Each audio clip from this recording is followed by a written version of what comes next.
Grace and peace to you and your families. I pray all is well. I want to encourage us in this video. And I want to encourage you with these words. We got to believe God for it.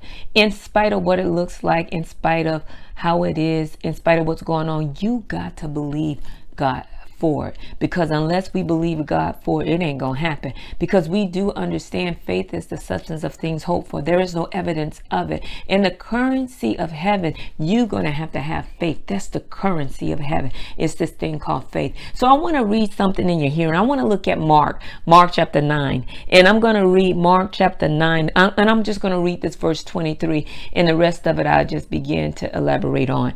It says this, Mark chapter 9. In verse 23, Jesus said unto him, if thou canst believe, all things are possible to him that believeth. If thou canst believe. Now, it sounds easy said than done to believe God for certain things within our life. It sounds so easy. And I know I can say that when I look at situations within my life, there's times that I have prayed about things and I ask God, when I pray for other people, it seems more easier for me when I pray for other people. But when you're praying for yourself and you believe in God for yourself, that's when the challenge, that's when the opposition comes. And I know I have believed God for or prayed for certain things that I believe in God for. And for whatever reason, it seems like the more you pray about it, it seems like it gets worse. Have it ever felt like that to you? The more you pray about the circumstance of the situation, it seems like it gets worse. But see, that worst part is called doubt. Doubt lingers, and doubt raises ugly head, and doubt begins to just strut around. When you believe in God for something, doubt comes in because it doesn't happen the way we think, it doesn't happen the way we want. Then this thing called doubt come in, just like in the word of God. I looked at this thing and this is what it looks like in our own individual lives. In this particular chapter, this man had a son. And this son was dumb. And this son had a spirit. And so what this man did, he took this son to his disciples.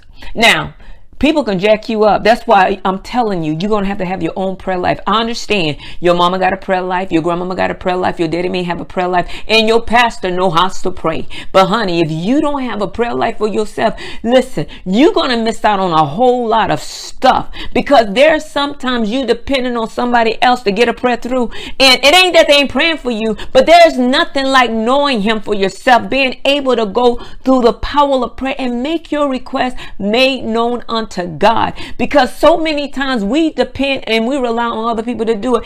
This man did. This man brought his son to the disciples, and instead of the disciples casting them out, seemed like the boy got worse to me.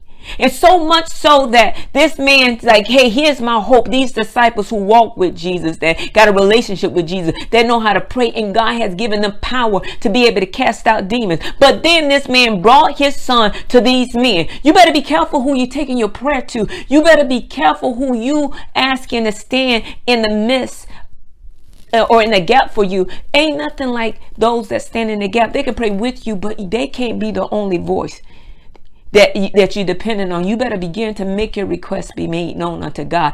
This man brought his child to his disciples, and we found out in the word of God that they couldn't cast them out. So here it is, this big old ordeal going around. So Jesus comes on the scene and he said, what's all the talk? What's going on? And the man began to tell him, he said, listen, I brought my son. My son got this dumb spirit on him, and I brought him to your disciples. They wasn't able to cast him out.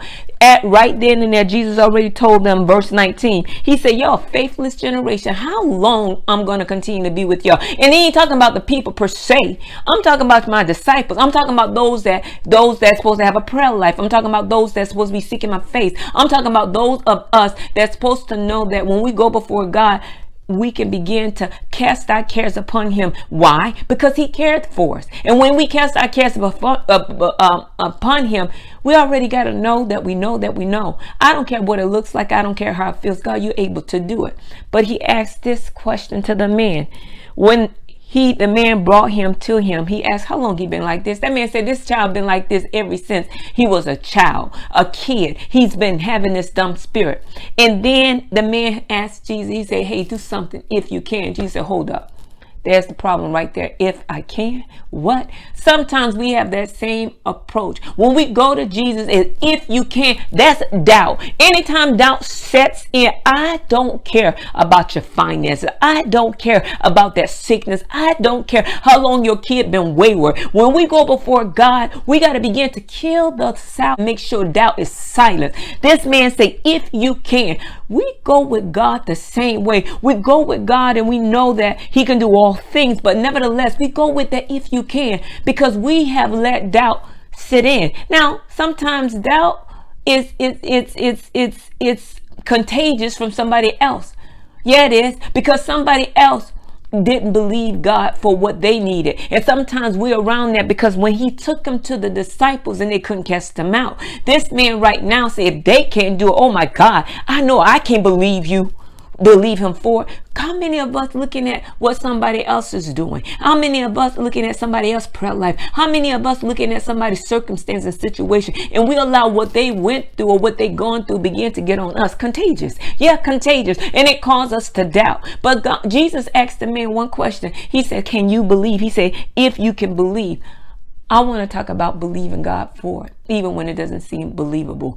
Listen, there are some things within your life that you got to know that I don't care how long it's been. I don't care what they call it. I don't care what its name. I don't care about any of that. When we go before God, he said, if you believe it, all things are possible. If you trust me, I can do it. If you begin to lay it at my feet, and once you lay it at my feet, you got to say it's done. It's a done deal. It's a wrap, because God, I gave it to you. Once we cast our cares upon him, he said, cast all your cares upon me. Why? He said, I care for you. You can leave it with me and I can handle it.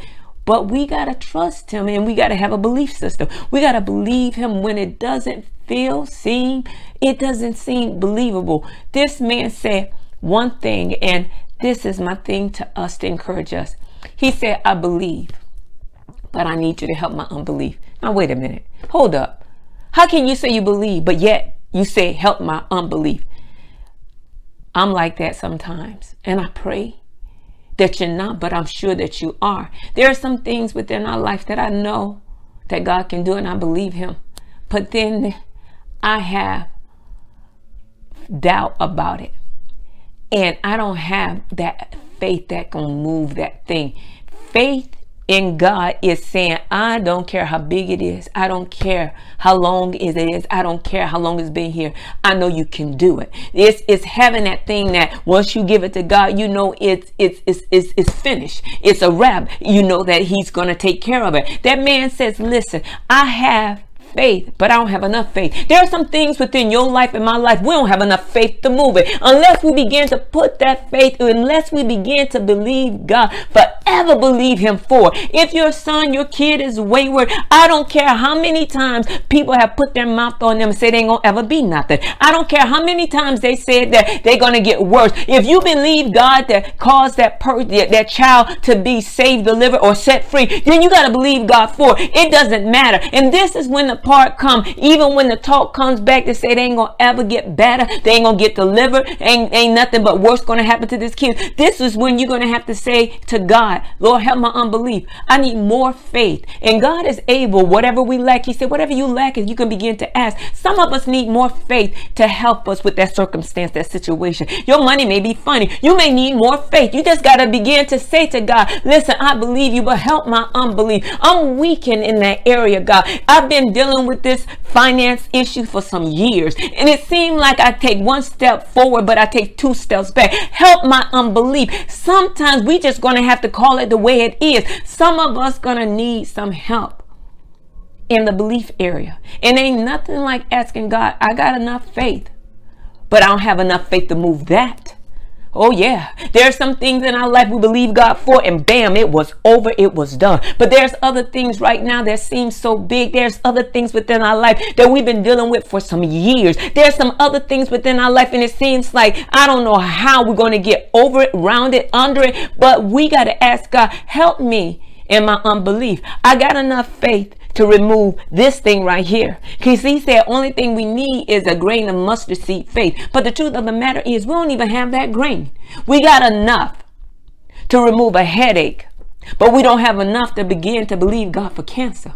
We got enough to pay the light bill, but we don't have enough to pay the mortgage. Oh, come on, somebody. We're going to just have to ask God, Lord, help me in my unbelief. I'm asking God that in my own life.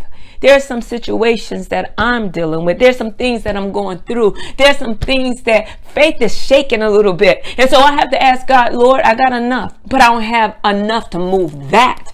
You got faith because all of us got a measure of it. But do you have enough? My question is to you. Do you have enough to move that thing right there that you feel that doubt is just lingering, doubt causing you not to trust him with all your heart, your mind. You trust him in all your strength, to trust him beyond what it looks like or feel like. My encouragement to you, it ain't nothing to say, God, I got enough, like the man say, but help my unbelief. Help me to have more faith in you, God. And he says the only way you're going to have more faith, and the answer is this: you got to have a better prayer life.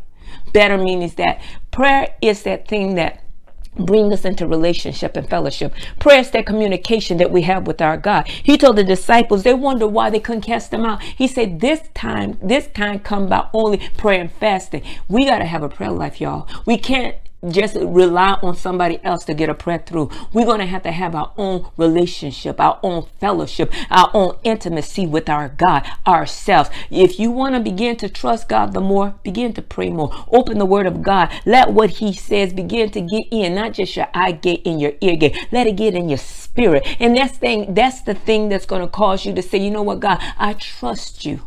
In spite of, even when I can't trace you, I trust you. My encouragement to us today, if you lack it and you still got that thing that is too big, just say, Lord, help my unbelief. I need more faith. And in order to get more faith, we need more of a prayer life. He said more prayer life. And sometimes you're going to have to fast. You're going to have to die to self and begin to see God do some great things within your life. I just want to encourage us with these words. Be encouraged. Continue to believe. Forever believe, because God can do all things. And if you lack, and ask God for. He said, whatever you lack, and begin to ask him, and he'll do it. Be blessed, be encouraged, and stay focused. Until next time, God bless you.